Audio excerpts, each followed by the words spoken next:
네, 안녕하세요. 방금 소개받은 디아이의 명광민 대표입니다. 오늘 이렇게 기후테크 현황과 전망에 대해서 여러분과 그 강의로서 만나게 돼서 정말 반갑습니다.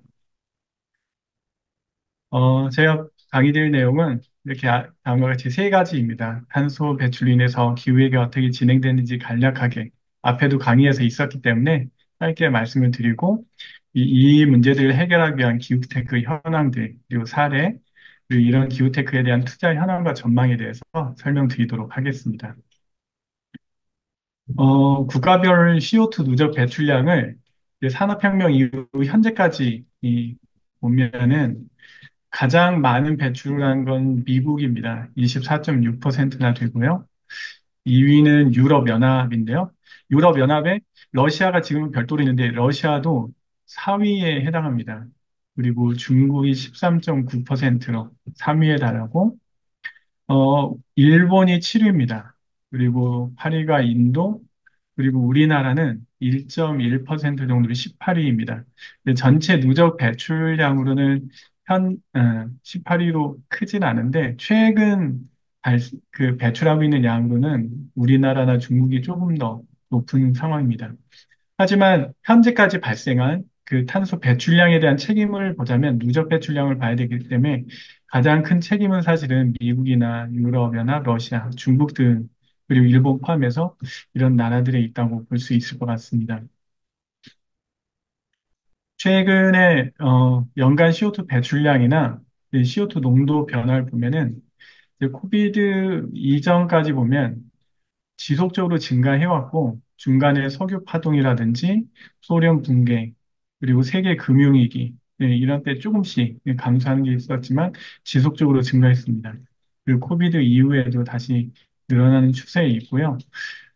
글로벌 CO2 농도 변화는 지금 이 표를 보시면 하와이 마우나로아 관측소라고 되어 있는데 여기가 가장 먼저 이산화탄소 관측을 시작을 했고 또 주변에 영향받는 요인들이 없기 때문에 배출원이나 이런 영향받는 요인이 없어서 글로벌 이산화탄소 농도의 변화를 보는데 좋은 관측소여서 여기를 저희가 대표적으로 보통 보고 있습니다. 그래서 1958년 5월에 310 ppm이었는데 지금 지속적으로 계속 증가해서 21년 5월 기준은 419 ppm인데 현재는 420 ppm이 넘어섰습니다.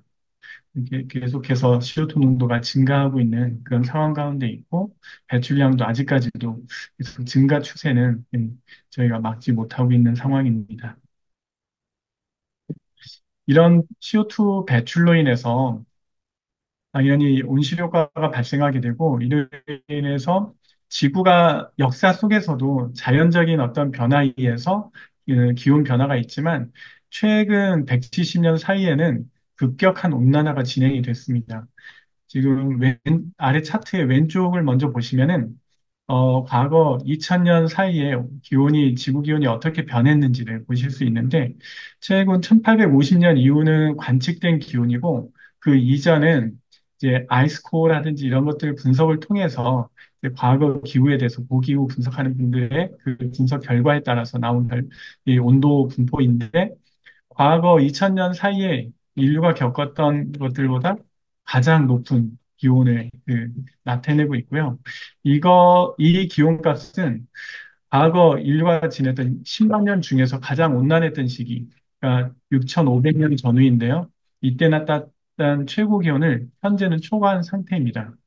그리고 특히 오른쪽 아래 그래프 보시면 1970년대 이후부터, 그러니까 최근 한 50년 사이인데요. 이때부터는 전 지구의 평균 기온이 급격히 증가했습니다. 이때부터도 대량 생산이 더 급속해지고, 그러면서 인간에 의한 영향이 굉장히 강하게 미치면서 기온이 많이 증가하고 있습니다. 그래서 이 과거 IPCC 보고서도 최근 보고서 나오기 전까지는 이게 이 자연적인 지구 변화 속에 있는 거 아니냐 이런 반대 의견도 많았지만 최근엔 과학적으로는 거의 명백하게 인간의 영향에 의한 거라고 이렇게 증명이 되었고 이제는 우리가 이걸 어떻게 줄이고 이로 인한 피해를 어떻게 줄여 나갈 건지에 대한 그 숙제를 함께 풀어나가고 있는 단계에 있다고 볼 수 있습니다. 어, 올여름 기사로도 굉장히 많이 보셨을 텐데, 역대급 폭염, 그리고 열대야로 고생을 많이 했습니다. 과거의 기록들을 다 갈아치웠는데요. 이번 여름은 역대 가장 늦은 폭염이었습니다. 2위와 3위가 8월 26일, 23일이었는데 이번에는 9월 19일에도 폭염이 발생을 했고요. 그리고 열대야도 가장 늦은 열대야였습니다. 19일, 18일 밤에서 19일 새벽 사이가 가장 늦은 열대야로 기록이 됐습니다. 이전에 가장 많았던 건 23년도가 9월 4일이었고 그 이전은 97년, 2005년 8월 말에 있었습니다. 근데 이 기록들도 보시면 대부분이 가장 최근 1, 20년 사이에 대부분이 있었습니다. 최근 들어서 점점 더 폭염이라든지 열대야가 심해지게 있다고 데이터로서 보실 수 있고요. 또한 평균 기온이라든지 열대야 일수 순위도 올해가 가장 많았습니다. 평균 기온도 2018년 폭염이나 2013년보다 더 높은 25.6도. 그리고 열대야 평균 일수도 전국의 지역들의 평균을 기상청에서 낸 것인데, 24년도 20.2일입니다. 서울은 훨씬 더 많았습니다. 네. 2018년이 16.3일이니까 열대야 일수가 급격히 늘어난 거죠. 그리고 이렇게 올여름 굉장히 덥다 보니까 이제 다른 그 농업이나 수산업 이런 쪽에서도 피해가 굉장히 많았습니다. 그래서 우리나라 해역의 수온이 1968년부터 2023년까지 평균 수온을 보면 표층 수온이 이제 심해하고 표층 수온은 따로 이제 관측해서 관리하고 있는데 1.44도나 상승을 했습니다. 같은 기간에 전 세계 평균 표층은 0.7도 증가한 데 비하면 우리나라 표층은 더 많이 상승을 한 것입니다. 그만큼 피해도 많았었는데요. 2011년부터 지난 13년간 자연재해에 따른 양치업 피해가 총 3,260억 원. 근데 이 중에서 보수온으로 인한 피해가 가장 비중이 컸는데 1,900억 원이 넘습니다. 전체 60% 이상 차지하고 있고요. 그리고 올해 같은 경우는 벼농사에도 피해가 굉장히 많았는데 전남도도 벼멸구 피해 면적이 19,000헥타르가 넘었고요. 그 전체 재배 면적이 19,000헥타르인데 이 중에 14만 헥타르, 그러니까 13% 정도. 그리고 지난해 면적이 한 30배 가까이 되고 있습니다. 이렇게 그 피해가 발생했던 게 보통 벼멸구라는 게 중국에서 넘어와서 이렇게 1차, 2차 이렇게 그 유충이 발생해서 피해를 주게 되는데 이게 올해는 덥다 보니까 3차까지 피해를 주면서 더 많은 피해가 발생했다고 하고 전라도하고 충청도 지역에 굉장히 많은 피해가 있었다고 합니다. 이런 그 기후위기란 피해가 금액으로는 어느 정도 되는지 보면은 2023년 7월에는 보면 500mm 넘는 폭우로 지하차도 사고로 13명이 숨지는 그런 일들이 있었는데 그 22년도에는 침수 피해, 22년도는 뭐 강남 침수도 있었고 포스코 침수도 있었는데요. 포스코 침수 같은 경우 이 피해로 전체 영업이 1조 3,400억 원 정도 손실이 발생했다고 합니다. 그리고 23년도에는 남부지방에 장마 기간 동안에 700mm 이상의 비가 내렸는데요. 이 피해로 50여 명이 사망하고 8천억 원 이상의 재산 피해가 발생했습니다. 그리고 우리가 피해 금액으로는 홍수나 이 피해가 금액으로는 크지만 이제 인명 피해로 보면은 폭염이나 이런 온열 질환자 수의 피해가 훨씬 더 큽니다. 2023년도에 전국의 온열 질환자 수가 2,800명이 넘었는데요. 이는 2022년에 1,560명 대비 크게 증가한 수이고 최근 10년간 평균을 보면 1,600여 명 정도 됐는데 이보다도 70% 이상 증가한 수준입니다. 음, 그래서 기후변화로 인해서 많이 발생하는 게 이 집중호우나 폭염, 이 피해가 굉장히 크게 되는데 우리가 굉장히 많이 관리해야 되고 또한 이로 인한 어떤 질병, 뭐 수산업이라든지 뭐 농업 아니면은 우리 풍토병의 어떤 변화들 이런 것들이 점점 피해가 커지고 있기 때문에 이런 부분들에 대한 대비와 노력들이 많이 필요할 것 같습니다. 아래는 행안부에서 나온 자연재해 발생 현황인데요. 2013년부터 지금까지 쭉 발생한 피해를 보면 꾸준히 증가하는 추세를 볼 수 있습니다.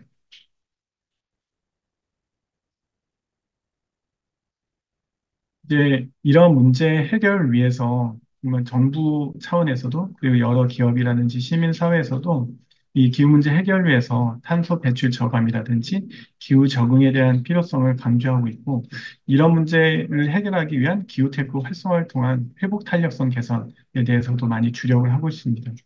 그래서 이런 포럼들 또 정부에서도 국가 기후위기 적응 대책도 강화하는 계획을 세웠습니다. 그래서 대표적으로 적응 대책으로는 정부 측면에서 하게 되는 건데, 뭐 하수도라든지 하천, 도로, 철도, 항만 등에 대해서 기후위기 재난 대응을 위한 인프라를 강화하는 그런 사업들도 진행이 되고 있고, 또 6개 분야에 크게 6개 분야 기후 재난에 대해서 조기 경보를 강화하는 것도 환경부에서는 추진을 하고 있습니다. 그래서 올해도 이미 시행됐는데 홍수 예보도 AI 기반으로 좀 더 많은 지점에 대해서 좀 더 빠르게 예보를 하는 것들이 나오고 있고 돌발 홍수는 굉장히 짧은 시간에 대해서 발생하는 것이다 보니까 미리 예보하기는 어렵지만 빠르게 발생하는 걸 조기에 탐지해서 예보하겠다라는 것이고 이런 것들은 소형 강우 레이더, X밴드 레이더를 통해서 이런 걸 대비할 수 있도록 하는 사업들이 추진이 되고 있습니다. 일단 최근에 비도 많이 오지만 가뭄이나 산불도 굉장히 많이 커지고 있습니다. 뭐 국내에서도 그렇고 미국 캘리포니아 같은 경우는 계속해서 산불이 발생하고 있는데 이런 것들에 대해서도 피해를 줄이기 위해서 산불 위험 경보 시스템도 강화하는 것을 가지고 있고 산사태 같은 경우도 그 기후 변화의 패턴이 돌발적으로 짧은 시간에 갑자기 발생하는 특성이 강해지고 있습니다. 예전에는 완만하게 장기간에 온화하게 내렸다면 짧다 보니까 그만큼 짧은 그리고 강한 비에 의해서 산사태나 이런 피해들도 많이 발생하고 있어서 이 부분에 대해서도 그 경보 시스템을 만들고 기존에 있던 산사태 위험 지도도 개선하는 것들도 좀 진행하고 있습니다. 그리고 연안제에 대해서도 AI를 통해서 예경보를 하는 시스템들 준비, 이 추진 과제로 들어가 있고, 농업 분야에서도 앞에 말씀드렸던 피해들이 있는데, 이런 것들에 대해서도 어떻게 조기 경보를 할 건지의 시스템이 추진되고 있습니다. 다음은 기후테크 현황과 사례입니다. 먼저 기후테크에 대한 정의를 보면은, 기후테크는 온실가스 배출을 줄이거나 기후변화에 영향 적응을 목표로 하는 기술로 유엔 기후변화 기술 집행위원회에서는 온실가스를 감축하거나 또는 기후변화에 적응하기 위한 어떠한 기기, 테크닉 또는 실용적인 지식 또는 스킬을 기후 테크라고 정의를 하고 있습니다. 그리고 우리나라에서는 기후변화 대응 기술 개발 촉진법에서 정의하고 있기를 기후변화 대응 기술을 온실가스 감축에 관한 기술과 기후변화 적응에 관한 기술 두 가지로 기술을 하고 있습니다. 그리고 기후테크 스타트업은 인공지능, 클라우드, 드론이나 자율주행, 로봇 등의 신기술과 기후 예측, 탄소 상쇄, 탄소 배출량 관리, 정밀 농업, 재생에너지와 스마트 그리드 등 도메인 전문 기술의 융합을 통해서 탄소 저감과 기후 적응 과제를 해결하는 것을 기후테크라고 이야기를 하고 있습니다. 그리고 IPCC 용어집에도 정의가 나오고 있는데 여기에서는 기후변화에 대한 두 가지 완화, 미티게이션과 적응, 아답테이션으로 구분해서 얘기를 하고 있는데요. 완화 부분에서는 자원의 활용을 줄이기 위한 인류의 조정 활동 또는 온실가스 흡수원을 증대시키는 것으로 정의를 하고 있고요. 적응에 대해서는 인간 시스템에서 피해를 완화하거나 유익한 기회를 활용하기 위해 실제 또는 예상되는 기후 및 기후 영향에 대해서 조정하는 과정이라고 얘기를 하고 있습니다.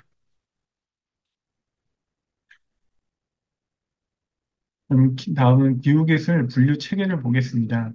지금 보여드린 기후기술 분류 체계는 우리나라에서 녹색기술 연구에서 수립한 것으로 IPCC의 분류하고 동일하게 감축, 미티게이션과 적응 부분이 있고 이 둘의 구분이 모호한 분야 또는 중첩 부분에 대해서는 감축, 적응, 융복합 분야로 구분해서 세 개 분야로 설명을 하고 있습니다.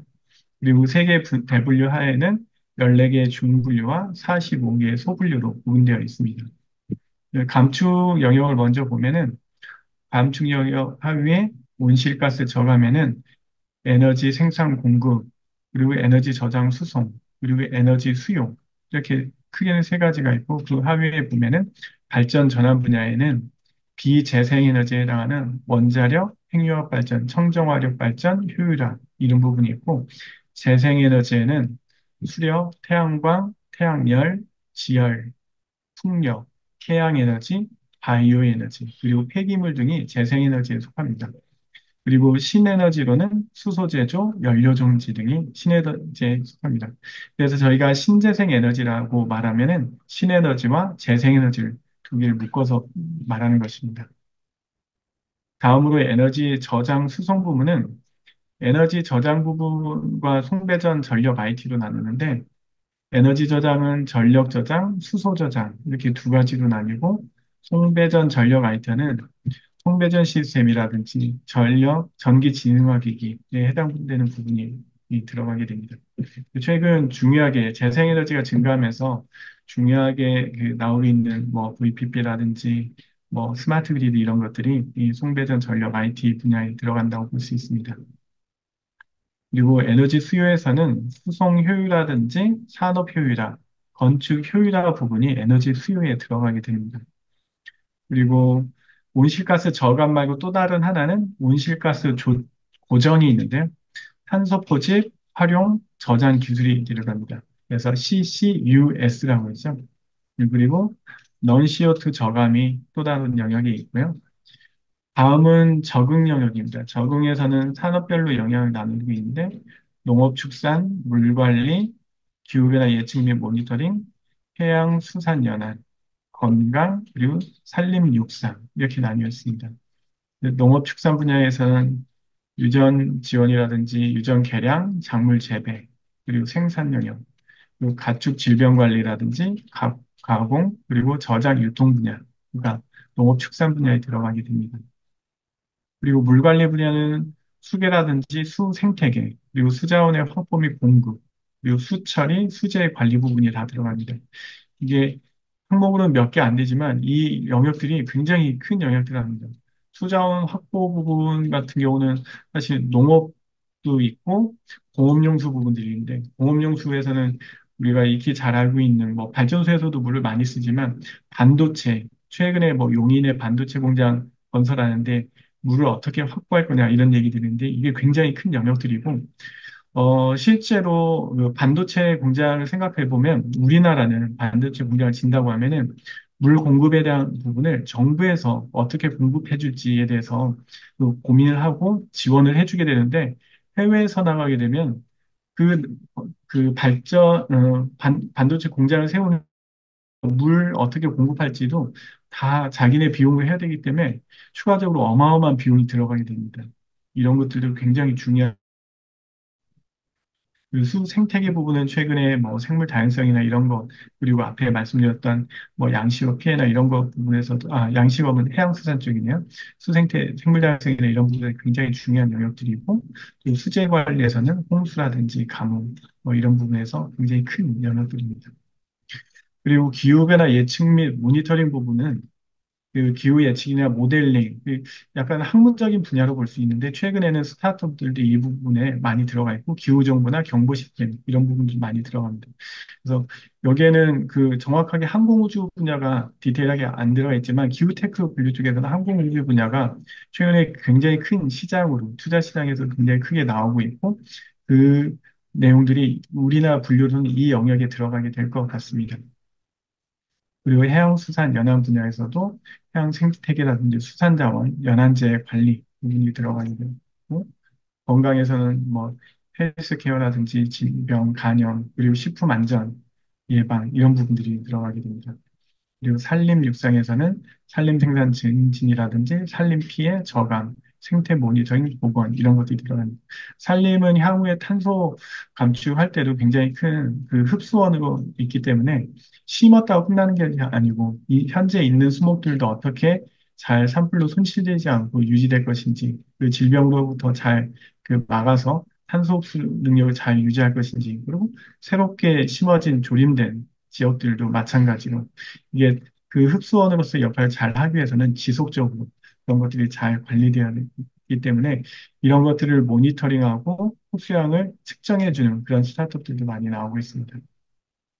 그리고 마지막은 과분야 중첩인데요. 신재생 에너지, 하이브리드, 저전력 소모 장비나 에너지 하베스팅, 인공광합성, 분류체계 타 분류체계 다루는 다양한 기후 변화 관련 기술들이 융복합 분야에 들어가게 됩니다.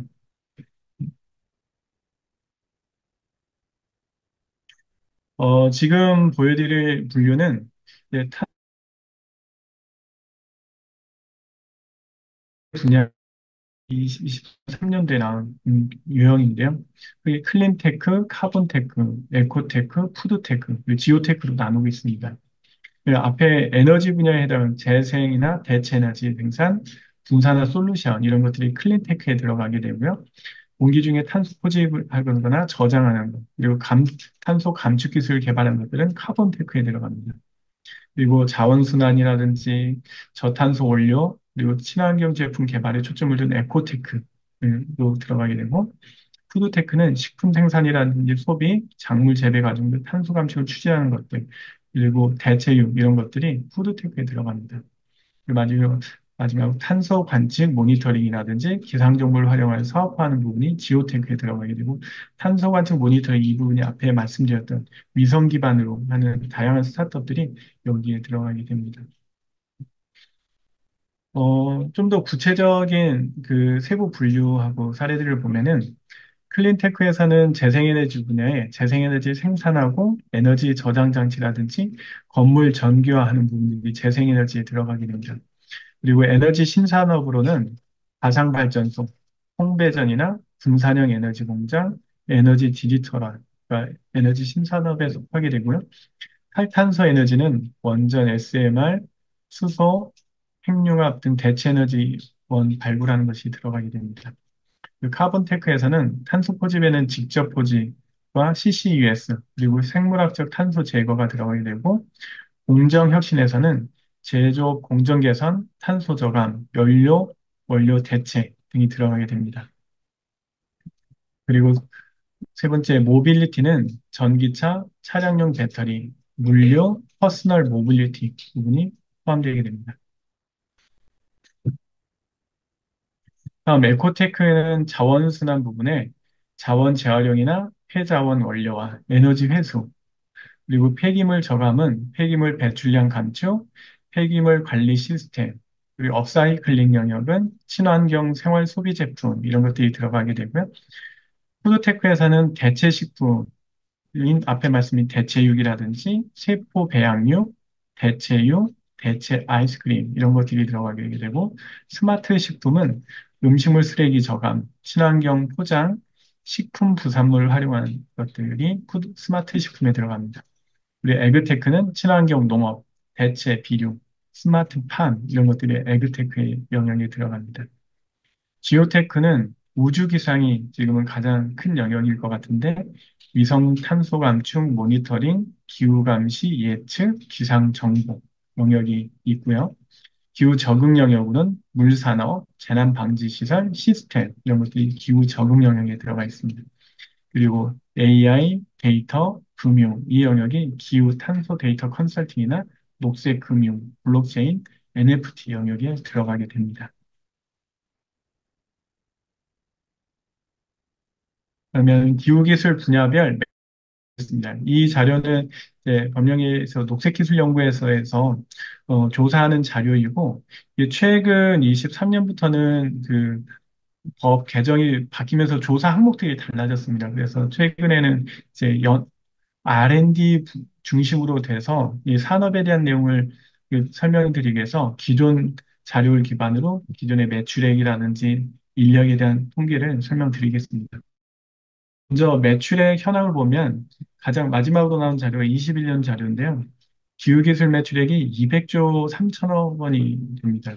그중에서 에너지 수요가 한 66조 정도로 가장 많고 에너지 저장은 43조, 송배전 전력 IT가 22조, 그리고 재생에너지가 21조 정도 되고 있습니다. 그리고 온실가스 고정은 8.6조로 전년 대비 한 5배 정도 증가를 해서 가장 큰 성장을 보였고요. 홍대전이나 전력 IT도 전년 대비 2배 정도 증가 있습니다. 그래서 여기 제가 노란색으로 이렇게 표시해 둔 부분이 이 증가율이 높은 영역들입니다. 그 전체 분야에서 보면 파이 차트로 보면 에너지 수요나 에너지 저장, 송배전 등 에너지 분야가 사실 금액으로 가장 큰 영역에 들어가고 있고 우리나라는 기후기술 분야에 모빌리티가 없어서 그 영역에 금액이 빠졌지만 해외에서는 모빌리티 쪽도 굉장히 큰 영역으로 들어가고 있습니다.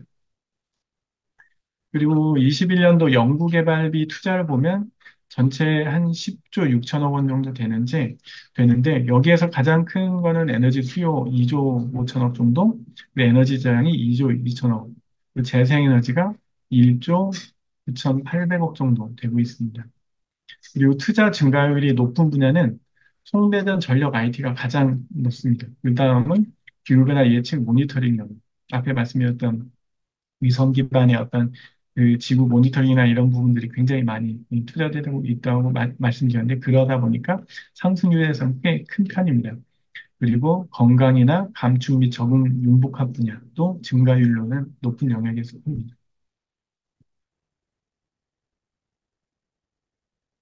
다음은 인력 현황인데요. 기후기술 산업 종사자 수는 전체 24만 명 정도 되고요. 이 산업 그 영역하고 비슷한데 조금 차이가 있다면 재생에너지 분야가 전체 인력 수요가 더 많습니다. 예, 이 금액 대비해서 많은 거고, 그만큼 이 산업 분야에서는 인력 창출은 좀 더 많은 것 같습니다. 그래서 가장 많은 게 에너지 수요이고, 재생에너지 3만 2,400명 정도, 그리고 송배전 전력 IT가 2만 9천 명, 에너지 저장이 2만 7천 명 정도 됩니다. 그 인력 증가율의 상위 분야는 송배전 전력 IT나 기후변화 예측 모니터링, 건강 산림 육상 분야가 되겠습니다. 음,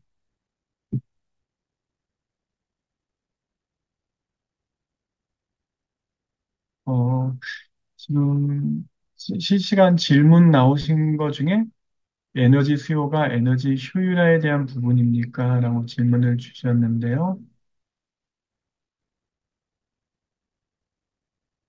어, 여기서 에너지 수요는 이 앞에 그 분류해서 말씀드렸던 여기 온실가스 저감의 에너지 수요에 수송효율이나 산업효율이나 건축효율이나 요 영역에 해당되는 것을 통계로 녹색기술연구에서 잡은 걸로 이렇게 알고 있습니다. 이 세부적인 자료가 이 통계 그 책자에 녹색기술연구로 들어가면 보실 수 있어서 그 내용 참고하시면 될 것 같습니다. 음, 네, 다음은 기후기술 분야별 인력 수요 전망입니다.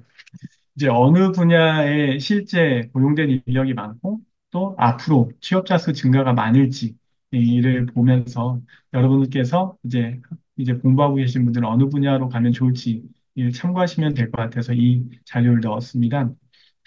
기후기술 분야의 인력 수요는 20년도에 18만 명에서 2030년에 19만 명 정도로 한 만 명 정도 증가할 것으로 이렇게 추산이 되고 있고요.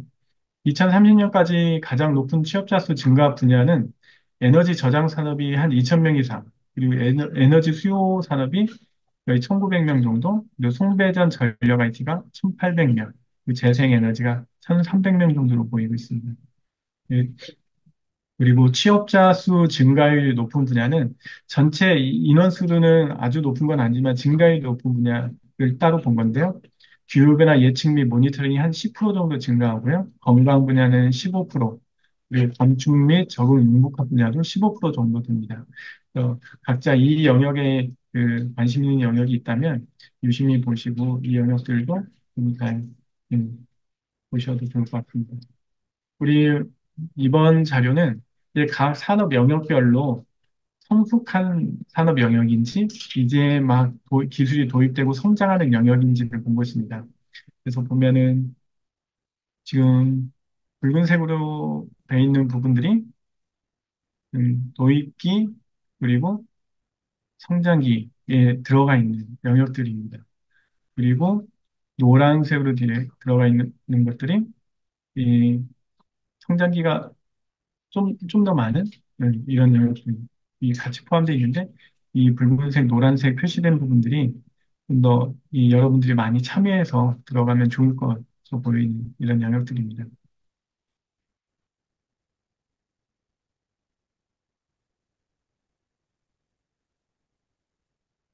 다음은 이제 정부에서 수립한 기후테크 산업 육성 전략입니다.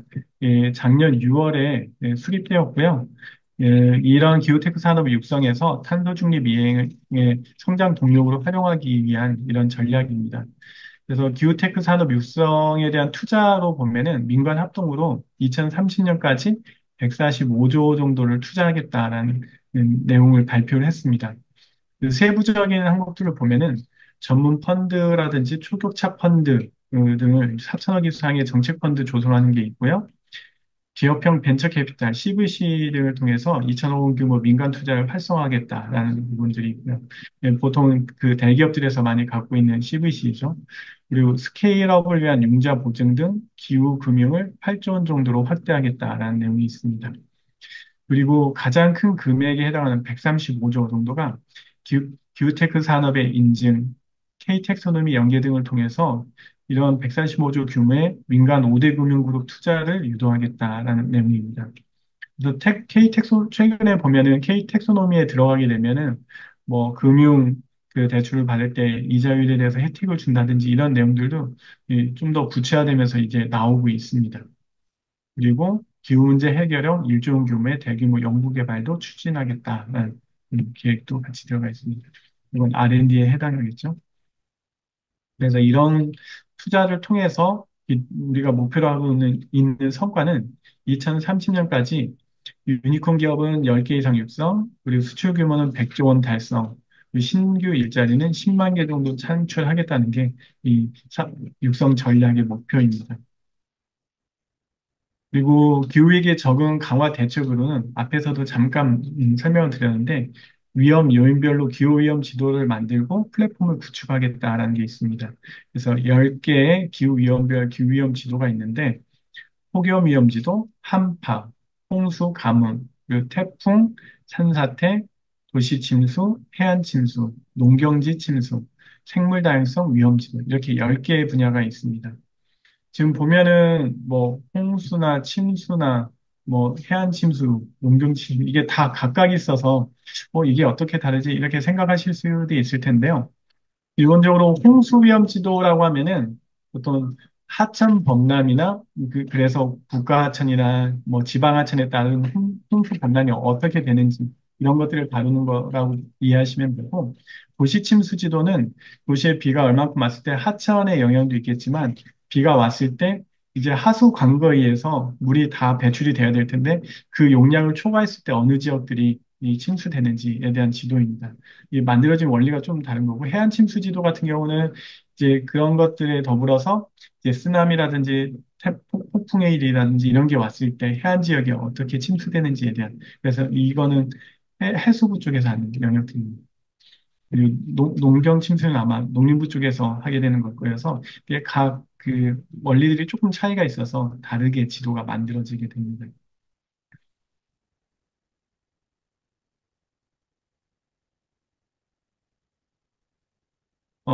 다음은 그 기후테크 기업들의 사례들 몇 가지 하나씩 사례를 보면서 어떤 것들을 하고 있는지 좀 이해하는 시간으로 가지면 될 것 같습니다. 먼저 클린 기업으로 대표적인 그리드 위즈입니다. 그리드 위즈는 국내 기업 최초로 글로벌 클린테크 100에 선정된 기업인데요. 2013년에 창업했고 누적 투자 700억 원을 유치했습니다. 그리고 그 최근에는 상장이 됐고요. 상장사가 됐습니다. 그 그리드 웨이즈에서 하는 것은 에너지 데이터를 기반으로 클린 에너지 전환과 안정적인 전력망 운영을 선도하는 그런 기업입니다. 말 자체에서 이름에서도 그리드 위즈인데요.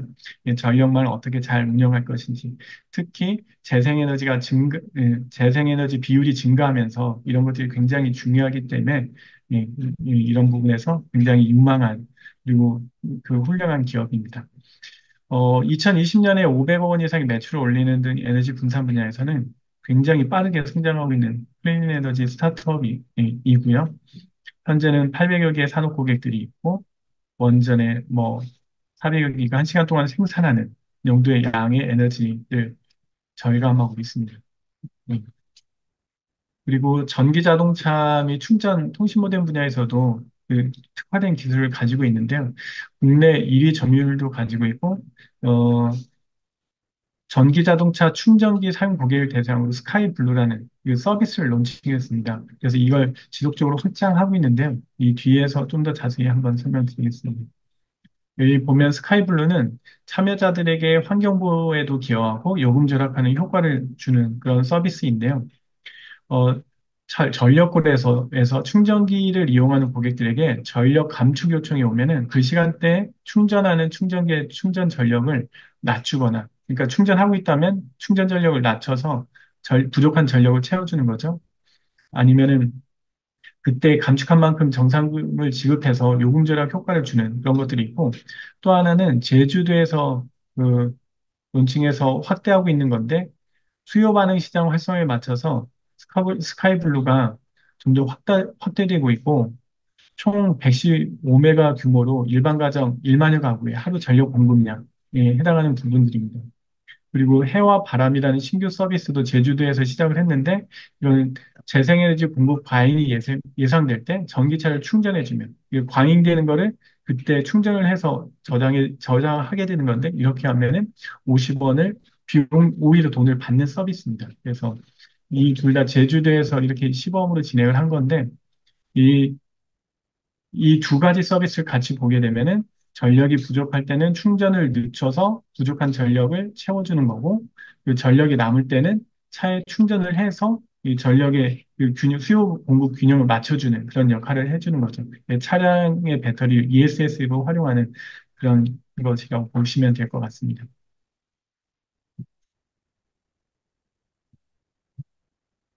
다음은 로우 카본입니다. 로우 카본은 온실가스 감축을 해준 CCUS 기술로 글로벌 사업을 추진하는 기업이고요. 2016년도에 창업했습니다. 그리고 그 원리는 화석 연료의 연소 과정에서 발생하는 산화물 생성을 저감하는 전처리 타당 촉매를 통해서 이산화탄소를 포집, 저장, 활용하는 기술입니다. 수거권도 40여 건 등 굉장히 많이 보유하고 있고요. 여기 어, 이 앞에 실시간 질문에 전기차도 앞으로 환경에 도움이 되는 거 맞죠? 네. 전기차는 그 방향 자체는 굉장히 중요하고 맞는 방향입니다. 지금 뭐 잠깐 뭐 화재 때문에 이런 얘기들이 있지만 이 부분들은 좀 더 정밀하게 그 문제들은 그 분석이 될 거고, 어, 기사로는 자세히 안 나왔지만 그 상세하게 분석된 기사에서는 전기차 배터리별로 그리고 차종별로 보면은 일부 차량에서 화재 위험이 있었고 나머지는 그 굉장히 안전하게 유지됐다는 것들이 나오고 있더라고요. 그리고 지하 주차장이 더 위험하다 이런 얘기들이 더 중요하게 논의되는 것 같습니다. 네, 다시 돌아와서 로우 카본 얘기를 말씀드리면은 로우 카본의 CCU 기술 같은 경우는 왼쪽에 보시면 뭐 해상이나 육상, 비전 오염에서 CO2가 배출될 때 CO2를 포집 전환하는 역할을 하게 됩니다. 그래서 KCl 기반으로 이런 것들을 전환해서 뭐 고체로 만드는 NaHCO3, 탄산수소 나트륨이라든지 액체, 탈황제로 아니면 전기분해해서 스스로 만드는 이런 것들이 있고요. 이 화학식으로 보면 CO2, KCl과 H2O가 만나서 NaHCO3가 만들어집니다.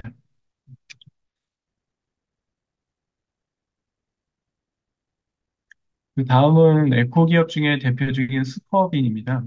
이거는 뭐 주변에서도 많이 뭐 지자체라든지 일부 기업들에서도 이런 걸 하고 있어서 보신 분들 많이 있을 텐데 인공지능 기술과 로봇 기술을 이용해서 이제 플라스틱 같은 경우가 이 재활용이 많이 어려운데 투명 플라스틱에 대해서 재활용을 할 수 있도록 해주는 그런 네프론을 이용한 스타트업입니다. 2015년에 창업해서 2020년 말 기준으로 467억 누적 투자를 했고요. 현재 기업 가치 2천억 이상으로 굉장히 선도적인 기업입니다. 그리고 여기에 활용된 기술들은 AI나 빅데이터, IoT 등 4차 산업 기술이 접목되어 있고, 이를 통해서 폐기물을 선별적으로 수집하고 재활용하는 순환경제 사업을 추진하고 있습니다. 23년 기준으로는 820대가 설치되어 운영되고 있고, 월 평균 한 300톤 정도를 처리를 하고 있다고 합니다.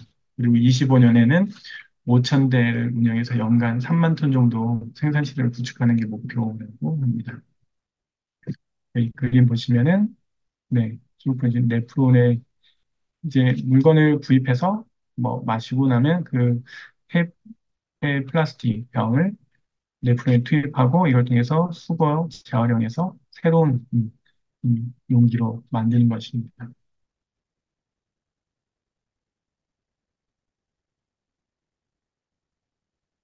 다음은 푸드테크 기업인 지구인 컴퍼니입니다. 최근에는 이제 이 대체육이라든지 이런 푸드테크 기업들이 더 많이 생기고 있는데요.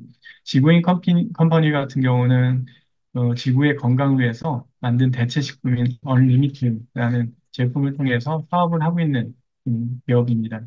2017년에 창업됐고 누적 투자 420억 원, 100% 식물성 소재로 만든 대체육을 개발해서 유통하고 있습니다. 그래서 축산업 같은 경우는 온실가스 배출도 굉장히 많고, 그리고 특히 소고기 같은 경우 가장 많은데요. 소 같은 경우 온실가스 배출도 굉장히 많고, 또 다른 하나는 물 소비량도 굉장히 많습니다. 이런 문제를 해결하는 그런 것들이 이 지구인 컴퍼니가 추구하는 방향입니다. 그래서 건강한 식생을 위한 대체 푸드테크 스타트업이고요. 현미와 귀리 등의 곡물, 그리고 농가에서 팔 수 없는 못생긴 농산물을 통해서 고기를 대신해주는 대체육을 제조하여 판매하고 있습니다. 아래 그림에서, 사진에서 보시듯이 제품군이 식물성 육부나 제육볶음, 버거 패티, 만두 등 굉장히 다양하게 있고요. 대체육 외에도 비건 체다 치즈라든지 채식 만두 등의 제품들도 출시를 하고 있습니다. 다음은 푸드테크 기업 중에 누비랩이라는 회사인데요. 인공지능과 빅데이터 기반의 푸드테크 기업이고요. 2018년 창업한 이후 120억 원 정도의 누적 투자를 유치했습니다. AI 푸드 스캐닝 기술로 국내 70여 개 기업에 음식물 쓰레기 감소 및 개인 식습관 관리를 해주는 솔루션을 제공하고 있습니다. 이게 실제로 그 구내식당 같은 데서 이렇게 식당 가지고 가면 누비스캔이 3D 카메라를 통해서 음식을 스캔하고 그 종류와 양을 분석해서 음식물 쓰레기를 감소하거나 식자재 비용을 효율화할 수 있도록 도와주는 그런 솔루션입니다.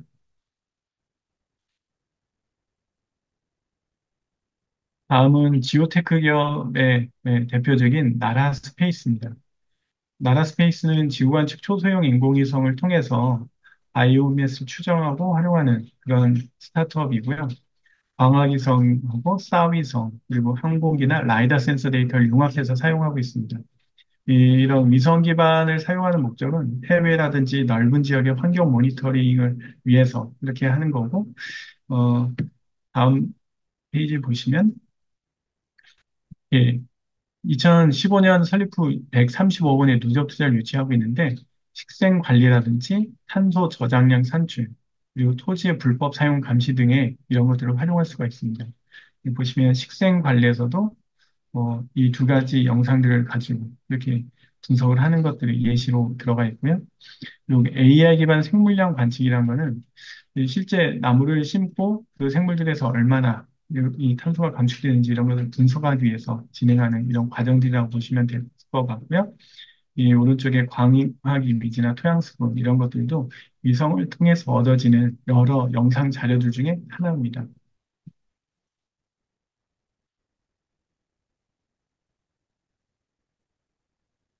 다음은 저희 지오테크 기업, 저희 디아이랩에 대한 내용입니다. 어, 가장 대표적인 거는 기후위기 대응을 위한 기후리스크 관리 서비스입니다. 관리란 것은 기후리스크를 진단하고 어떻게 저감할 수 있을지 대응할 수 있게 해주는 서비스이고요. 어, 건강관리라고 생각하면 됩니다. 지구 입장에서의 건강관리다. 이렇게 생각하시면 되고요. 지구환경 도메인 전문성과 기후환경 데이터, 그리고 인공지능 기술을 기반으로 이 기후 환경부에 최적화된 이런 이상 감지나 예측 솔루션을 제공해 줍니다. 그래서 이를 통해서 고품질, 고해상도의 데이터를 만들어내고 데이터를 통해서 기후 리스크를 정밀하게 진단하고 적응하는 서비스를 제공합니다. 여기에서 왜 고품질, 고해상도가 중요한지를 조금만 말씀드리면은 실제 우리가 사용하는 분석을 좀 해보신 분들은 많이 공감을 하실 지상에 관측되는 AWS라든지 최근에 스마트 시티나 이런 사업을 통해서 IoT 센서가 굉장히 많이 설치를 되고 있습니다. 뭐 기존의 기상청에서 운영하는 AWS, 여기서 말씀드리는 AWS는 자동 기상 관측 장비입니다. 오토매틱 웨더 스테이션인데요.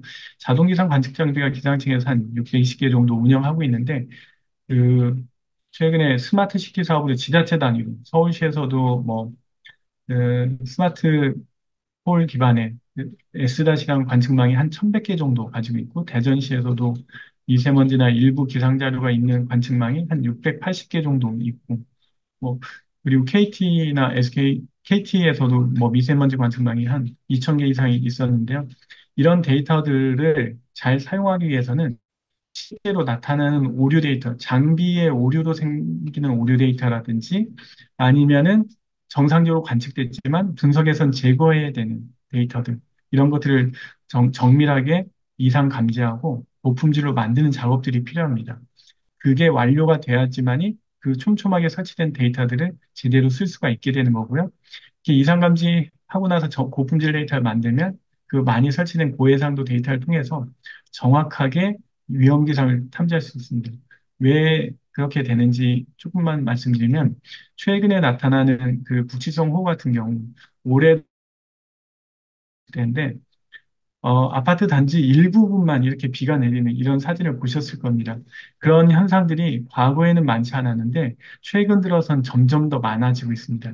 그러다 보니까 기존의 관측망으로는 한 5에서 15km 정도에 마다 설치된 그 관측망인데 그걸로는 그 좁은 구간에 내리는 비를 놓치게 됩니다. 그렇게 되면은 정확하게 탐지 못하고 비가 온 거를 모르고 지나가게 되는 거죠.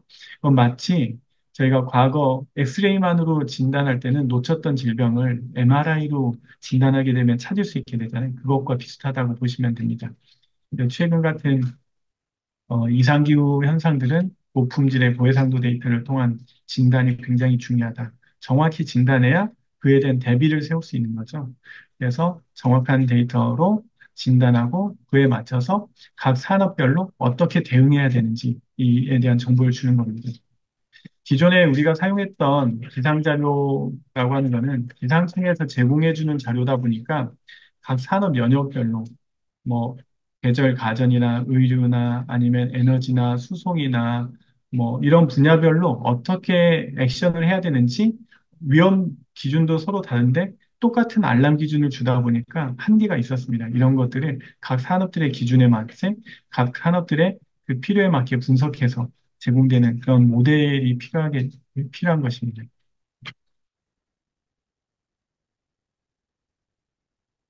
지금 여기 보여드리는 거는 그 적용된 사례인데요. 태양광 발전소 한 300개 정도 가지고 있는 기업들에게 적용된 사례입니다.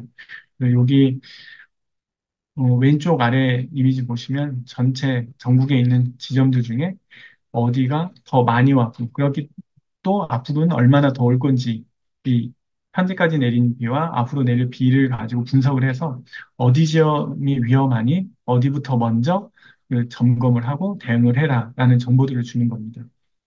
그리고 그런 리스크는 이제 향후에는 우리나라도 기후공시가 이제 초안이 나와서 의무화가 진행이 될 텐데 이 기후공시를 하게 되면은 거기에 물리적 리스크를 진단하는 부분이 나오게 됩니다. 우리 기업이 현재 이런 위험 기상으로 해서 얼만큼의 위험이 있고 그에 대해서 어느 정도의 자산 손실이 발생할 거다. 아니면 그걸 통해서 우리가 어떤 대비책을 세우기 때문에 자산 손실을 줄일 수 있다. 이런 것들을 공시를 해야 됩니다. 만약에 지금은 법적으로 의무화되지 않았기 때문에 이게 소송까지 가지 않지만 예를 들면 22년도에 있었던 포스코의 그 피해가 공시 의무화된 시점이라면 포스코 같은 경우 미국에 상장됐기 때문에 이제 이미 의무화가 돼서 이제 25년도부터 공시를 해야 되는데요. 만약에 그걸 제대로 공시 안 했는데 피해가 있었다. 그러면 주가가 떨어질 거고 그에 인해서 주주들은 손실이 발생할 겁니다. 이런 경우에 주주들은 기업을 대상으로 공시를 제대로 안 했기 때문에 우리가 투자 손실을 받았다. 그에 대한 책임을 묻고 소송을 할 수가 있게 되는 겁니다. 그래서 굉장히 중요한 것이고 이게 초기 단계에서는 이제 의무적인 것들을 이행하기 위한 페이퍼워크로서의 공시를 먼저 그 하게 될 텐데 궁극적으로 필요한 것들은 이제 우리의 리스크를 진단하고 공시하는 것뿐 아니라 그에 대한 대응책을 세워서 실제적인 피해를 줄이는 것까지 가는 게 가장 좋은 방향입니다. 그래서 지금도 저희가 뭐 선택하고 있는 그런 기업들 중에는 실제 현재 발생하고 있는 이런 집중호우 위험이라든지 아니면 공사 현장에서의 어떤 열사병이나 이런 피해를 어떻게 줄일 것에 대한 그런 대응책도 시스템으로 구축하고자 하는 것들이 이제 나오고 있습니다. 다음은 해외 스타트업 사례입니다. 기후예측 기업 몇 가지 분류를 했는데 먼저 기후예측 기업 부분을 말씀드리면 원컨선이라는 곳이 있습니다. 이 원컨선, 주피터 인텔리전스, 클리마 비전 이런 데는 좀 비슷한데요. 이 AI 기술로 기후를 예측하고 위험에 대한 회복력을 정량화해서 리스크를 완화해주는 그런 서비스를 제공합니다. 현재 원컨선도 수족의 데이터 포인트를 통해서 날씨 예측 정보를 분석하고 제공하고 있습니다.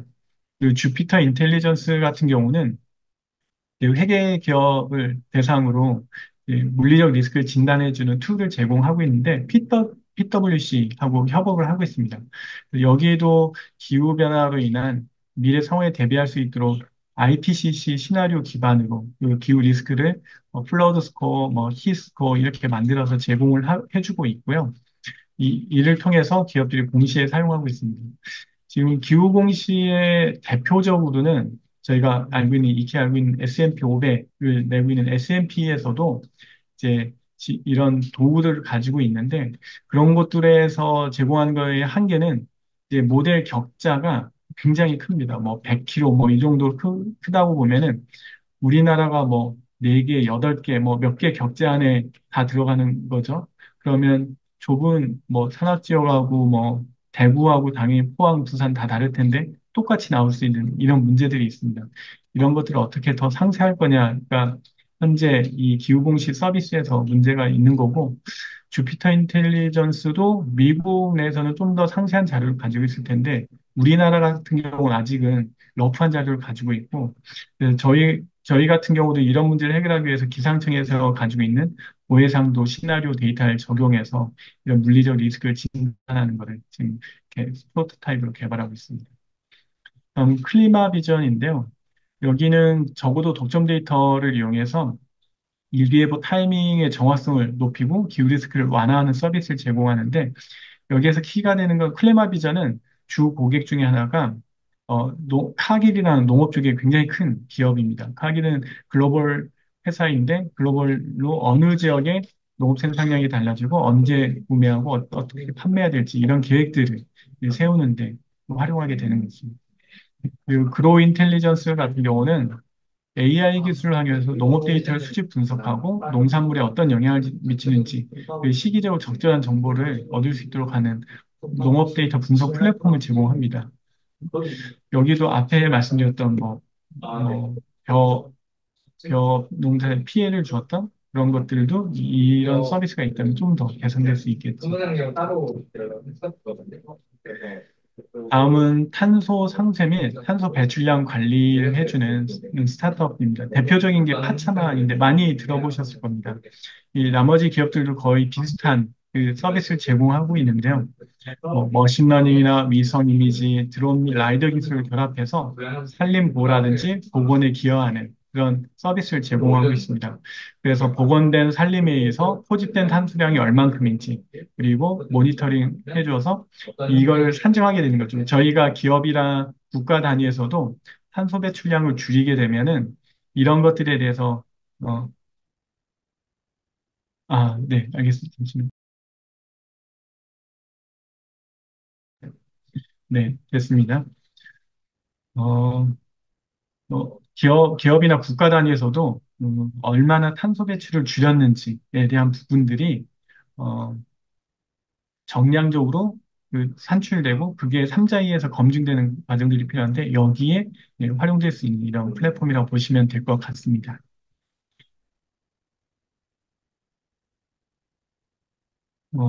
나머지 스타트업들도 좀 유사한 형태여서 이 자료로 보시면 될 것 같고요.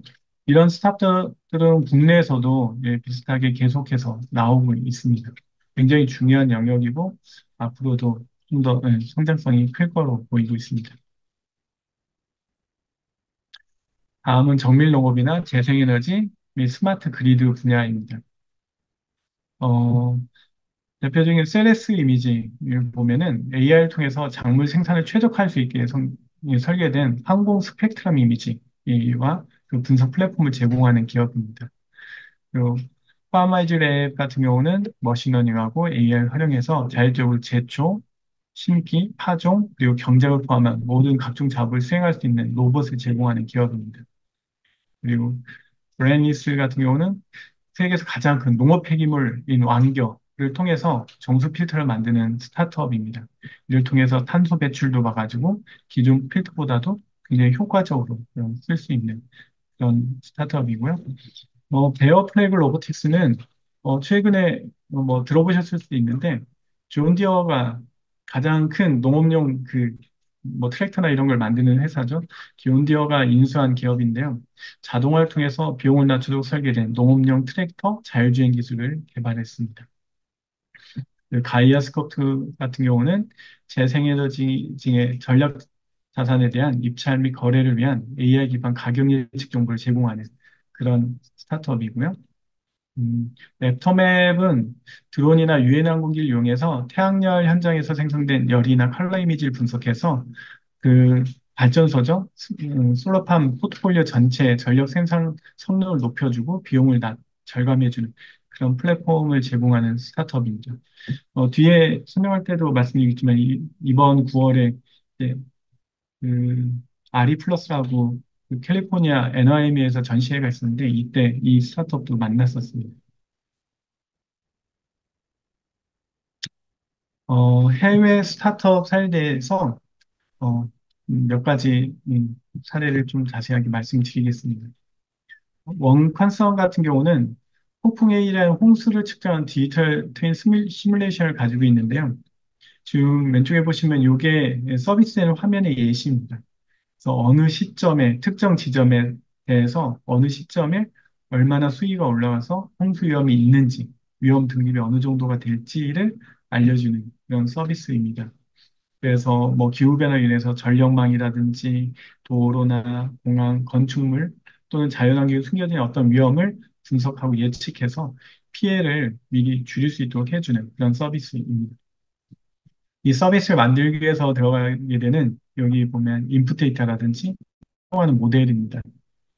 앞에도 제가 우리나라 홍수위험지도 만들 때 홍수위험지도 도시침수지도 해안 지도 이런 것들을 말씀드렸는데 그게 모델 자체가 각각 서로 다 다르거든요. 여기에서도 보면은 모델 구조가 다 구분되어 있죠. 음, 여기 리버라인 플러드 모델도 있고 코스탈 플러드 모델 그리고 어반 플러드 모델 이게 각각 다 있어서 이걸 전체 융합해서 이넌데이션 범람 모델을 만드는 거고 여기에 사용되는 게뭐 기상 데이터도 있고 자연환경 데이터라든지 건설 데이터든지 여러 가지 지형이나 토지 피보 이런 것들이 다 들어갈 겁니다. 이렇게 해서 아주 고해상도로 이런 위험을 예측해서 피해를 줄이도록 해주는 그런 서비스입니다.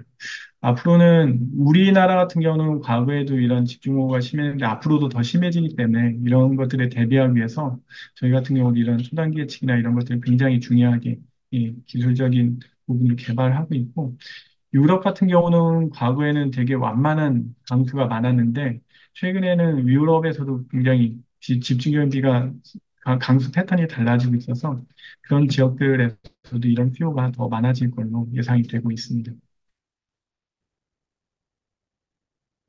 다음은 주피터 인텔리전스입니다. 앞에 말씀드린 것처럼 탄소 배출 시나리오에 따라서 기후를 예측하고 그래서 고객의 자산 포트폴리오가 어떤 영향을 받을 수 있는지, 그리고 위험을 대비하기 위해서 어떤 네, 게 해야 되는지에 대한 정보들을 제공해주고 있습니다. 어, 이런 주피터 인텔리전스처럼 물리적 리스크를 진단해주는 툴이 이제 UNEP API에 가면은 대시보드로 나와 있는데, 제가 올 1분기까지만 해도 몇 개 되지가 않았는데, 최근 한 2분기 들면서는 한 27개 정도로 굉장히 많이 한 5배 정도로 늘었던 것 같습니다. 그래서 이 분야가 과거 대비 굉장히 중요해지고 있고, 또 수요도 늘어나고 있다. 이렇게 보시면 되고 있고요. 저희도 그래서 이제 국내에서도 기후 공시가 진행되는 것 같아서 이런 부분들도 준비하고 있는 단계에 있습니다.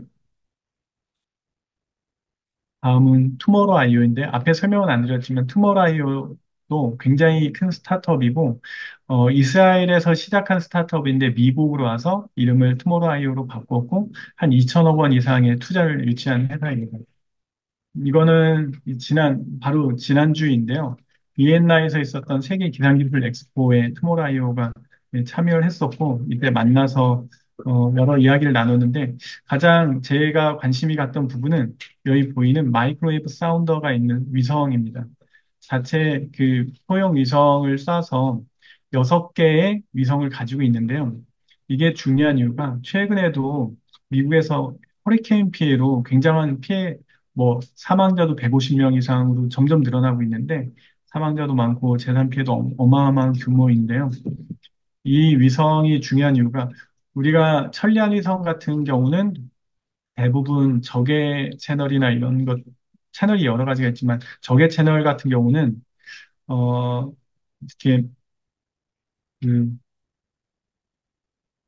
패시브 센서라고 해서 지구에서 복사되는 에너지를 받아서 하는 건데 마이크로웨이브는 액티브 센서에서 이렇게 쏴서 그 받는 거거든요. 전력 소모가 좀 있는데 지금 극궤도로 보내고 있습니다. 그래서 저궤도이기 때문에 계속 전 지구를 돌게 되고 극궤도 이상 같은 경우는 한계는 한 우리나라 지역에 대해서 하루에 한 번이나 두 번밖에 자료가 나오지 않는다는 단점이 있는데 지금 투모로우 아이오 같은 경우는 6개 극궤도 이성을 가지고 있습니다. 그래서 하루 한 시간에 한 번 정도 이 업데이트 할 수 있기 때문에 위험 기상을 정확하게 측정하는 것과 동시에 그 업데이트 주기도 1시간으로 짧게 가져갈 수 있어서 굉장히 그 태풍이나 집중호우에 대해서 대비할 수 있는데 굉장히 좋은 도구입니다. 저 같은 경우는 이런 것들을 사용하는 것들이 굉장히 좀 관심이 있어서 향후에 파트너십을 가져가자고 이렇게 얘기를 하고 이렇게 돌아온 상태고요. 이거는 국내 기상청에서도 가져다 써도 굉장히 도움이 되지 않을까 싶습니다. 어, 질문 중에요. 기상 측정하는 데 도움이 되는데 현재 우리나라 없는 거죠. 현재 우리나라는 정지궤도 위성 위주로 쏘고 있고요. 우리나라에서 올린 제임스 위성도 그 세계적으로 굉장히 기상위성이나 뭐 환경위성으로 굉장히 우수한 거에서 세계적으로 잘하고 있는 부분이 있습니다.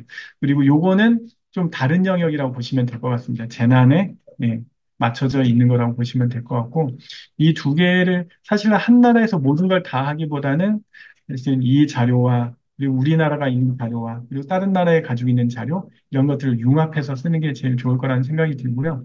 이 스타트업이 가지고 있는 강점은 사실 예산이 있으니까 이런 것들을 투자 많이 받아서 할 수 있는 건데 미국에서도 노아에서 트로픽스라는 위성을 하나 가지고 있는데 그 위성과 같은 거를 더 많이 여러 개를 가지고 있다. 이렇게 보시면 될 것 같습니다.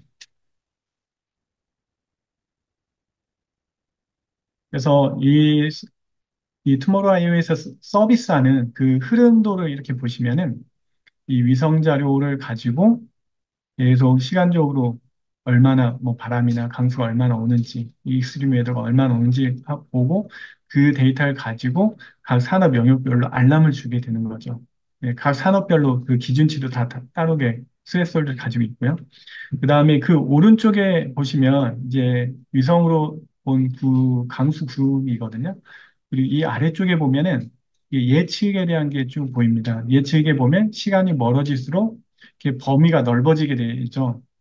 저 같은 경우는 이제 실제 저한테 물어보는 분들한테 이분을 굉장히 중요하게 설명을 드리게 되는데 현재로부터 시간이 멀어질수록 변동성의 범위가 더 많아지게 됩니다. 그래서 어떤 그 사업적인 어떤 액션 도구들을 설계할 때 단기에 세우는 기준하고 중기에 세우는 기준, 그리고 장기에 세우는 기준이 각각 다르게 갖춰져야 됩니다. 이런 것들이 예측 정보와 맞춰서 그 회사 내에서, 기업 내에서 어떤 액션할 수 있는 도구들이 각각 맞춰져 있어야 그 위험에 대해서 잘 체계적으로 대응할 수 있는 그런 것들이 가능할 것 같습니다. 다음은 앞에 말씀드렸던 탄소 감축 및 산림 복원 정보를 제공한 파차마입니다. 앞에 설명을 자세히 드려서 간략하게 보여드리면 이런 위성이나 이런 라이다 이미지를 가지고 산림 생태를 진단하고 이걸 통해서 이 나무들이 얼마나 있는지 그리고 얼마나 잘 자라고 있는지 이 분석을 통해서 이 탄소 감축된 탄소량이 얼마다 이런 것들을 확인하는 겁니다. 이제 앞으로는 사실은 기업들이 나무를 심어서 탄소 배출을 줄이겠다 이런 계획을 가지고 있는데 그게 한계가 생길 수 있는 게 기후변화로 나무가 살아가기에 더 열악한 환경이 되는 거죠. 질병도, 식물에 대한 질병도 더 많아지고 그러다 보니까 과거처럼 똑같은 양을 심어도 그만큼 감축하지 못할 수 있는 그런 문제들이 생겨서 이런 부분들도 같이 고려하는 부분들이 더 많아져야 될 거로 보여집니다. 다음은 랩터맵입니다. 앞에도 잠깐 말씀드렸는데요. 여기는 지난 그 아리플러스 NIM이 있었던 추석 전주에 있었는데 여기에서 있었던 전시회도 참여했었는데 태양광 수명 전주기 관리 사스 플랫폼 제공하고 있고요. 지금 여기 보이시는 게 어, 요게 그때 갔을 때 받았던 그런 자료인데요. 음, 굉장히 투자도 많이 받고 고객도 굉장히 많이 있는 스타트업입니다.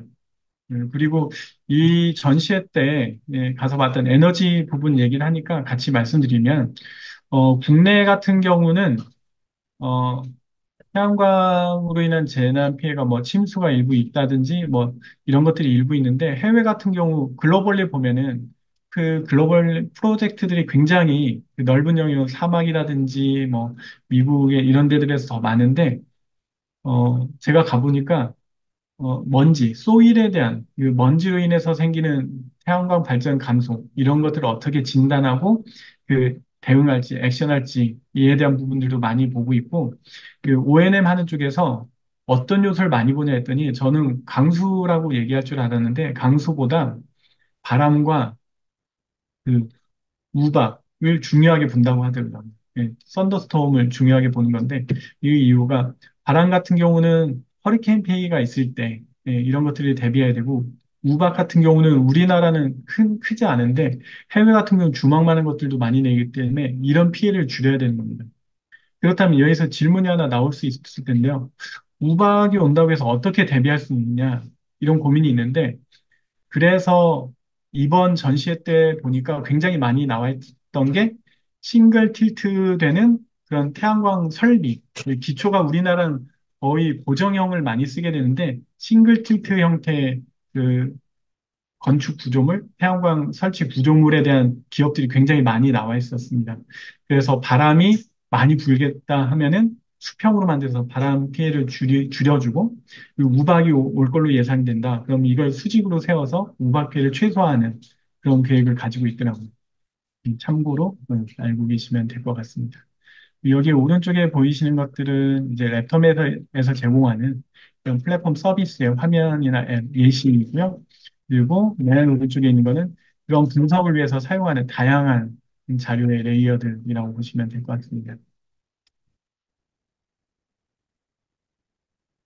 네, 이제 마지막으로 기후테크 투자 현황과 전망에 대해서 말씀을 드리도록 하겠습니다. 이분 얼굴 기사에서 많이 보셨을 텐데요. 블랙록의 레드핑크 CEO죠. 이분이 얘기하기를 차기 유니콘 기업의 천개는 그린 기업에서 나올 것이다라고 얘기를 했는데요. 그만큼 기후변화에 대응하는 새로운 비즈니스를 하는 기업의 잠재력이 굉장히 높다고 판단을 하고 있습니다. 그리고 그렇다면 기후테크 투자의 모멘텀은 어디에서 나올까 보면은 첫 번째는 낮아진 기술 비용이라고 볼 수 있을 것 같습니다. 지금 최근에 그래픽 카드 이런 게 많이 비싸졌다고는 하지만 여전히 과거에 비하면 굉장히 낮아져 있고 AI나 클라우드, 블록체인, 그리고 첨단 센서 같은 그런 새로운 기술들이 굉장히 최적화되고 또 확장성 있게 키울 수 있는 그런 환경이 되고 있는 것 같습니다. 그리고 또 하나는 소비자의 수요가 증가한 부분이라는 걸 볼 수 있습니다.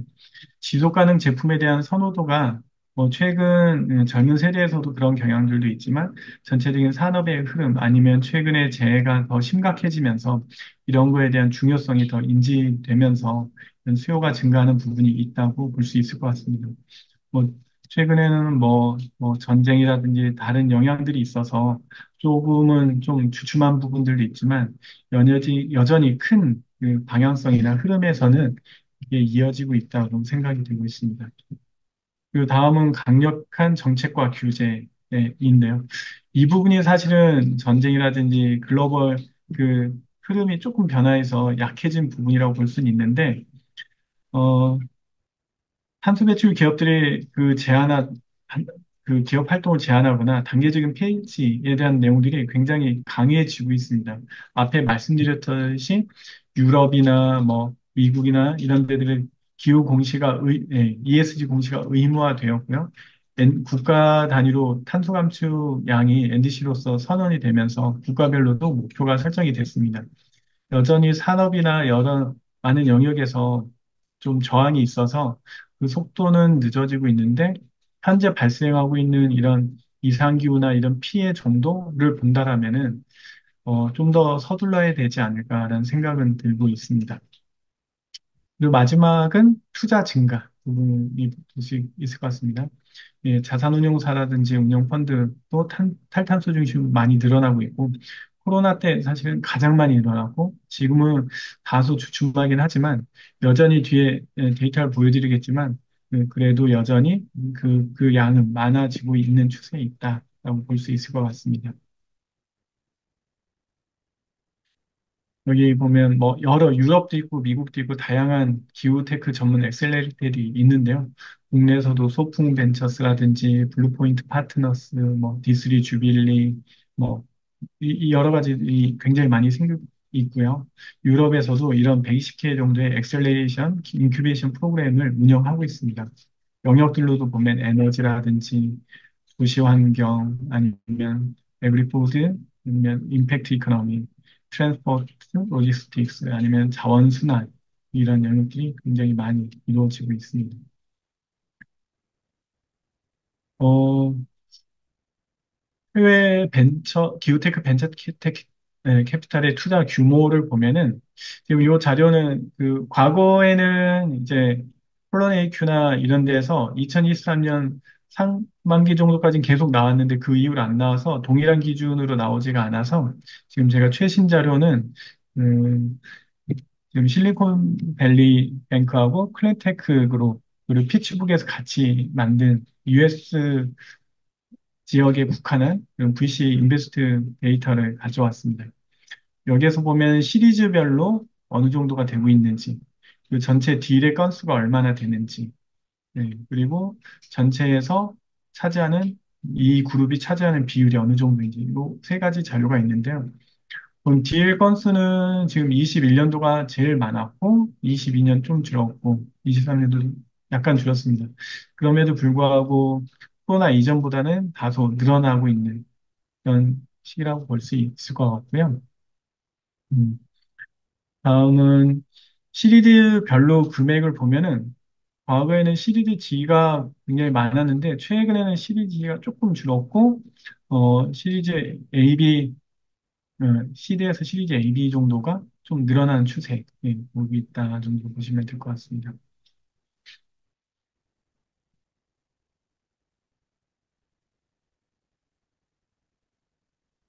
어, 지금 이 다음 자료는 그 전체 투자에서 각 부문별 투자 금액의 흐름입니다.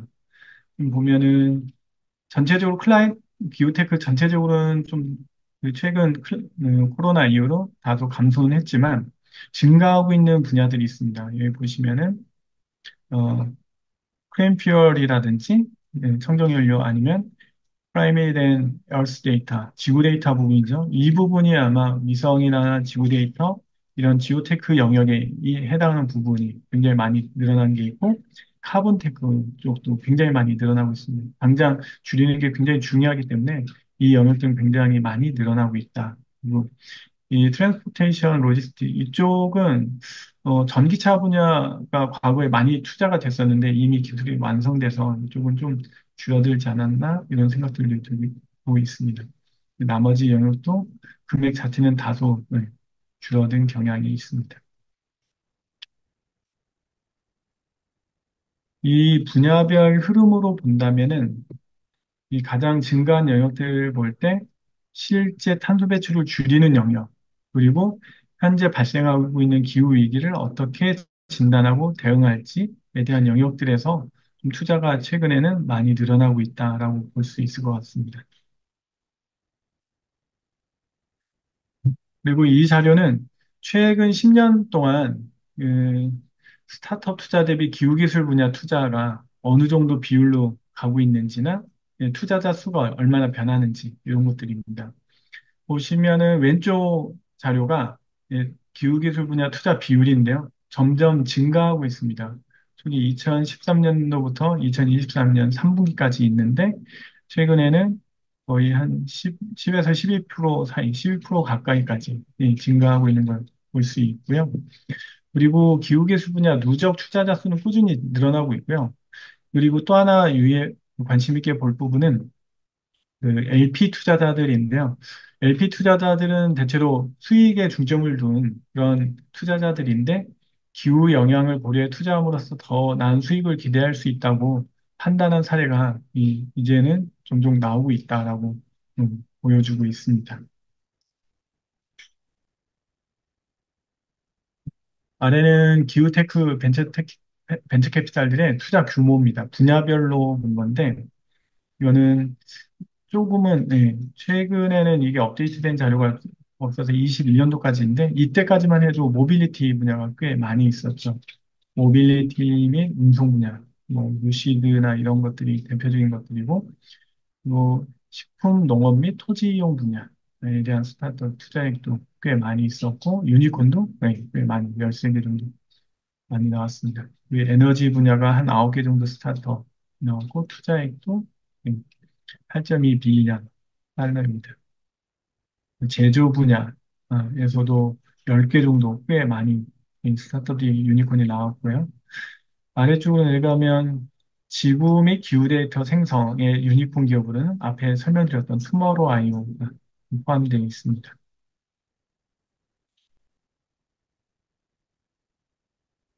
다음은 전체 투자 중에서 에너지 전환 분야의 투자 트렌드 말씀드릴게요. 데이터들이 잘 업데이트되고 있어서 여기는 최근 자료로 업데이트를 했는데요. 글로벌 저탄소 에너지 전환 투자가 1.8조 달러 정도 되고 있습니다. 그리고 그게 전년보다는 한 17% 정도 증가한 것이고, 전기 운송은 전년 대비 36%가 증가를 했습니다. 그래서 6천억 달러가 넘는 그런 부분이고, 또 재생에너지를 제치고 23년도에는 가장 큰 동력이 되었습니다. 그리고 재생에너지 프로젝트에 투자한 거는 88% 정도 증가한 6,200억 달러 정도 됩니다. 그리고 수소 같은 경우는 3배 정도가 증가를 했고요. CCS는 2배, 그리고 에너지 저장은 한 76% 정도 전년 대비 증가를 했습니다. 그래서 글로벌로 보면은 원자력 분야는 전년보다는 감소한 것으로 좀 나오고 있습니다. 다음은 국가별로 어느 정도 투자했는지에 대한 비율입니다. 어, 지속적으로 가장 많은 투자를 하는 나라는 중국입니다. 총 투자의 38% 정도, 나라는 6,700억 정도 되고 있고요. 미국은 3천억 달러 정도 지출을 하고 있는데, 어, 전년 대비 좀 더 많이 성장을 해서 격차를 좀 좁힌 상태이고, 유럽연합 같은 경우는 27개 회원국을 다 합했을 때 3,400억 달러 정도 되고 있습니다. 그리고 개별 국가로 보면 독일이 지난해와 같이 3위를 유지했고, 영국이 4위로 올라서면서 프랑스가 5위로 한 단계 내려갔습니다. 그리고 우리나라 같은 경우는 보면은 전년도 190억 달러로 7위를 기록했는데 올해는 10위권 밖으로 밀려났습니다. 우리나라가 증가한 것 대비 다른 나라들이 더 늘어나면서 이 하위 아래쪽에 보면 이탈리나 인도 그리고 일본 등이 이 하위에 있는데 예, 조금 많이 아쉬운 부분입니다. 이 부분. 우리나라도 더 투자를 늘려야 되지 않을까라는 생각이 듭니다. 그리고 기후테크 분야에 있어서 투자 이슈라고 할 수 있는 거는 탄소 배출량과 투자 금액 간의 미스매치가 가장 큰 투자 이슈라고 볼 수 있을 것 같습니다. 21년 상반기 기준으로 보면 모빌리티나 운송 부분이 전체 배출량의 16% 정도밖에 되지 않는데 투자액은 61% 정도로 굉장히 많이 몰리고 있습니다. 반면 건설업의 탄소 배출은 전체의 21%나 되는데 전체 투자액의 4%밖에 되지 않는 그런 한계가 있고 또 탄소 배출 저감 잠재력이 1% 정도 되는 기술에는 2013년부터 21년도 상반기까지 총 투자액의 25%밖에 되지 않고 있습니다. 그래서 사실은 IPCC에서도 각 분야별로 탄소, 탄소 배출 저감 잠재력에 대한 양과 그에 따른 비용이 그 분석돼서 나와 있는데 그것들을 같이 고려해서 투자가 들어가는 게 좀 더 빠르게 탄소 저감을 해 나가는데 좀 좋지 않을까라는 생각이 들고 있습니다.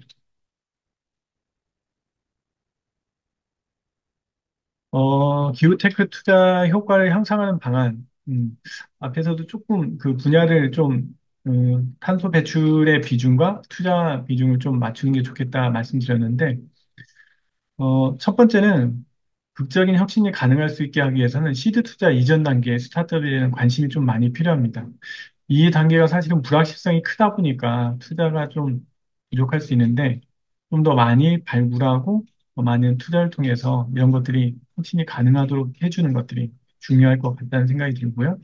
또 하나는 투자가 미흡한 영역 발굴. 이 배출 저감 잠재력이 높은데 투자가 부족한 걸 볼, 네, 이런 부분들에 대해서 더 많이 발굴해서 투자하는 것들이 필요할 것 같고요.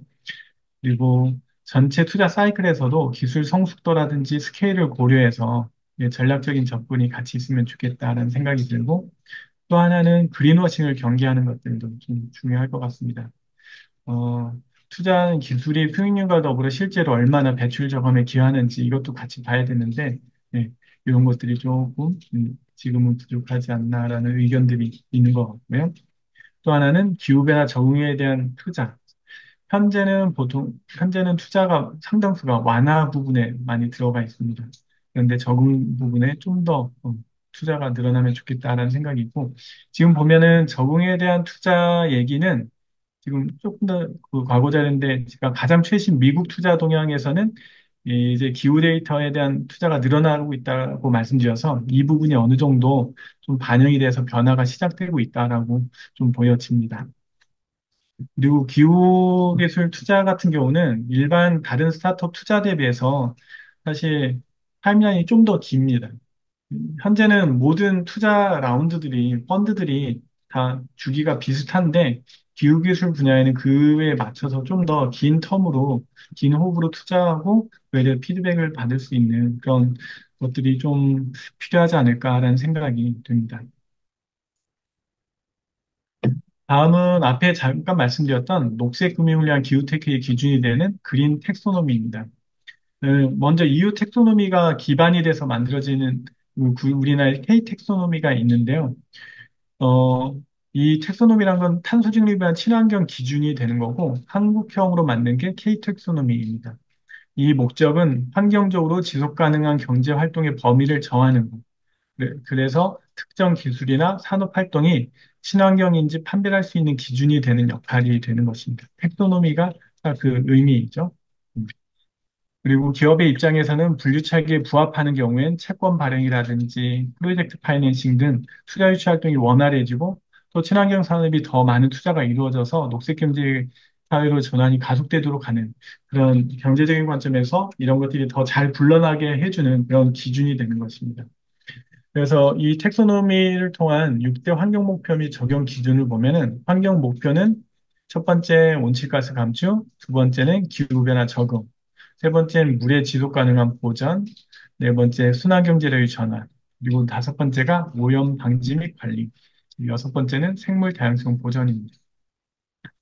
이 최근에 TNFD가 그 관심이 많이 되면서 생물 다양성에 대한 부분들도 굉장히 많이 논의가 되고 있는 상황입니다. 그리고 적용 기준을 보면 피해가 없을 것. 그리고 마지막은 최소한의 보호 장치를 준수할 것. 이 세 가지가 네, 기준에 해당하게 됩니다. 그래서 화학들에 대해서 활동 기준과 인정 기준, 배제 기준, 보호 기준을 통해서 녹색 연료체계에 적합한지 예, 판단하게 됩니다. 이 부분은 녹색 부문과 전환 부문으로 나눠져 있고요. 네, 이 세부적인 부분은 아래 이렇게 여기서 가지가 있습니다. 이 내용을 보면서 각 그 지금 강의 듣는 분들이 속해 있는 산업 영역들이 어디에 들어가 있는지 보시고 그에 맞춰서 어떤 기준을 맞춰서 하면은 될지 이렇게 보시면 좋을 것 같습니다. 음, 다음은 이제 학생분들이나 이제 스타트업을 생각하시는 분들도 있을 것 같아서 그에 대한 내용을 짧게 넣었습니다. 스타트업을 생각하신다면 가장 먼저는 이제 PMF, 적합한 시장을 찾는 거를 굉장히 중요하게 예, 생각하고 여기에 집중해서 가는 게 굉장히 중요합니다. 설문조사에 따르면 실패 이후에서 성공 요소를 찾는 것이 중요하다. 요걸 봐야 되는데 미국 스타트업 실패 보고서를 보면은 가장 큰 원인은 시장의 수요 없음이 가장 큽니다. 42%. 가장 큰 거죠. 다음은 자금 부족 29%, 세 번째가 팀이 적절하지 않은 23%입니다. 그러니까 시장의 수요를 제대로 찾았다면은 그꽤 많은 부분에서 그 가능성을 많이 확보했다고 보시면 될 것 같습니다. 우리 이런 것들을 찾았다면 그 진행하기 위해서는 MVP라는 것을 찾아야 됩니다. MVP는 Minimum Viable Product인데 창업자, 초기 스타트업을 창업한 분들이 가진 아이디어가 작동할 수 있는 최소한의 기능만 가지고 있는 그런 제품이나 서비스를 만드는 겁니다. 너무 완벽하게 만들려고 많은 시간이 걸리고 많은 비용이 투자가 된다면 그 뒤에 시장의 반응을 봤을 때 고쳐야 될 것들이 있는데 그 시간 텀도 많이 걸리고 비용도 많이 투자해서 그게 리스크가 될 수 있거든요. 그래서 딱 컨셉만 가지고 시장의 반응을 볼 수 있는 정도로 MVP를 만들고 시장의 피드백을 받아서 다시 개선하고 이런 과정을 거치는 게 가장 성공 확률을 높일 수 있는 길입니다.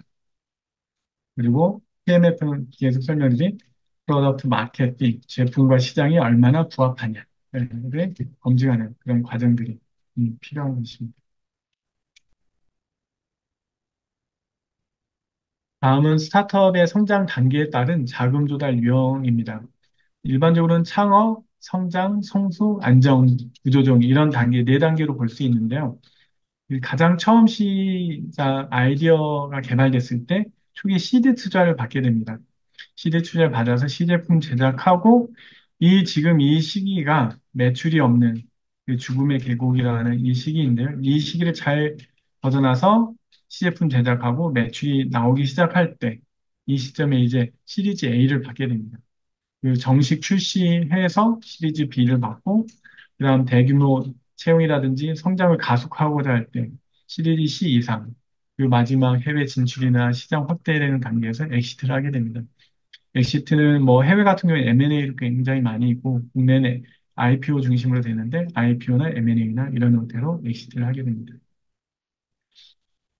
그래서 투자 금액 단위로 보면 시드 투자에서는 수천만 원에서 5억 정도로 되어 있고 여기에 해당하는 투자자 유형도 다 다릅니다.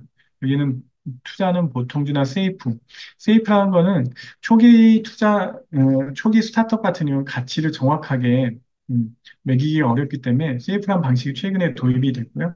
그 기반으로 그 다음에 투자되는 거에 따라서 가치를 매기게 되는 그런 것들이고 여기에는 엔젤 투자자나 엑셀레이터, 마이크로빗이나 초기 전문 VC들이 들어가게 됩니다. 그리고 시리즈 A부터는 이제 VC들이 들어가는데 5억에서 50억, 시리즈 B는 50억에서 200억 정도.